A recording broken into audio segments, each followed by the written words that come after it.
Hello और स्वागत है आज के इस एक्सप्लेनर में। आज हम चर्चा करने वाले हैं इंडियन ओवरसीज बैंक के ग्राहकों के लिए एक बेहद जरूरी official step by step grievance redressal protocol के बारे में। अगर बैंक में कभी पैसा फंस जाए या कोई फाइनेंशियल डिस्प्यूट हो तो उसको एकदम सुरक्षित और प्रभावी ढंग से कैसे सुलझाना है, ये आज हम डिटेल में समझेंगे। तो आइए शुरू करते हैं। लेकिन आगे बढ़ने से पहले एक बहुत ही क्रिटिकल वार्निंग। आजकल केवाईसी अपडेट्स और अकाउंट ब्लॉक स्कैम्स आग की तरह फैल रहे हैं। देखिए, कोई भी असली बैंक स्टाफ कभी भी ऐप का password, internet banking login, ATM pin या ओटीपी नहीं मांगेगा। और हाँ, एनीडेस्क जैसी स्क्रीन शेयरिंग ऐप्स डाउनलोड करने के लिए तो बिल्कुल नहीं कहेगा। ये सब बेहद सेंसिटिव डिटेल्स हैं, इन्हें किसी के साथ भी शेयर नहीं करना है, चाहे सामने वाला खुद को बैंक मैनेजर ही क्यों ना बताए।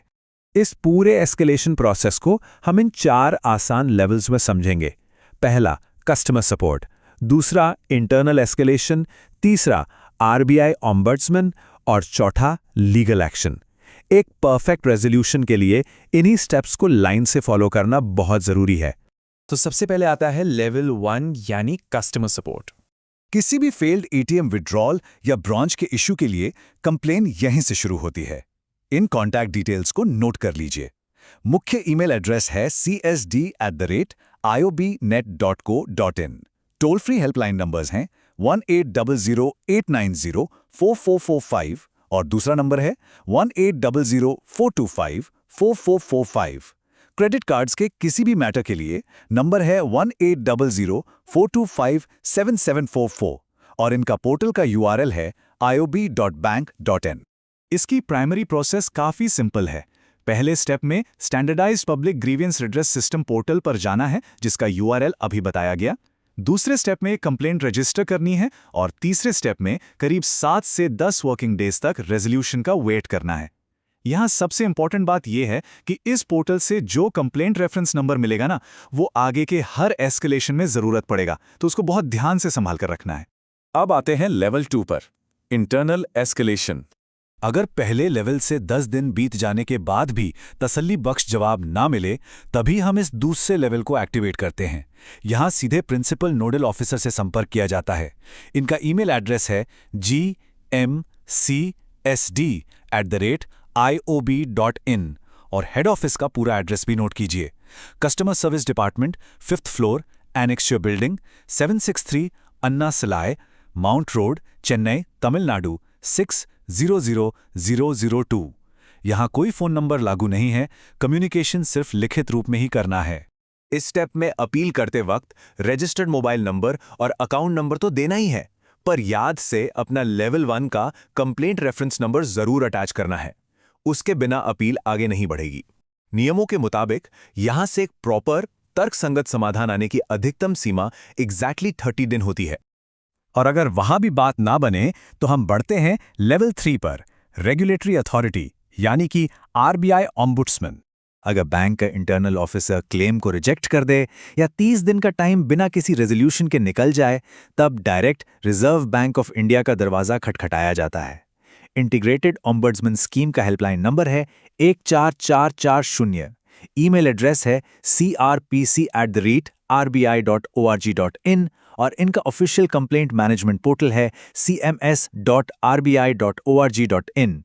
अब इन सख्त टाइमलाइंस को थोड़ा ध्यान से समझते हैं। देखिए, 30 दिन में बैंक की डेडलाइन एक्सपायर होती है, फिर आरबीआई की इन्वेस्टिगेशन के लिए 30 से 60 दिन का विंडो होता है। पर यहाँ एक बहुत बड़ा नया नियम है जो 1 जुलाई 2026 से लागू होगा। बैंक से रिजेक्शन आने के बाद ओम्बुड्समैन के पास केस फाइल करने के लिए सिर्फ 90 दिन का विंडो ही बचेगा, तो वक्त पर एक्शन लेना बेहद जरूरी हो जाएगा।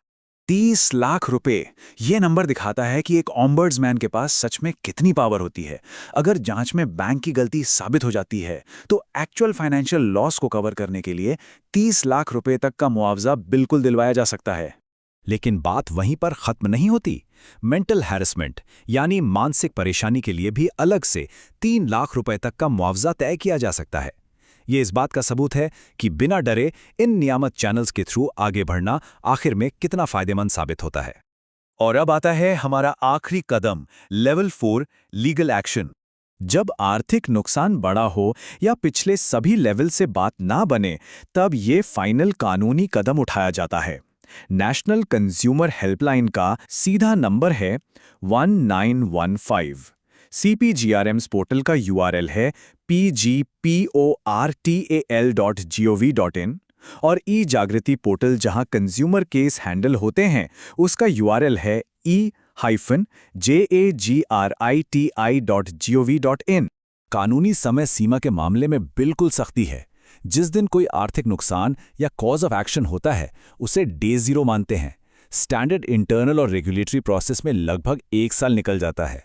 लेकिन ध्यान रखने वाली बात यह है कि फॉर्मल कंज्यूमर केस फाइल करने की एब्सोल्यूट लीगल डेडलाइन ठीक 2 साल की होती है। इसके बाद अपील करना लगभग नामुमकिन हो जाता है।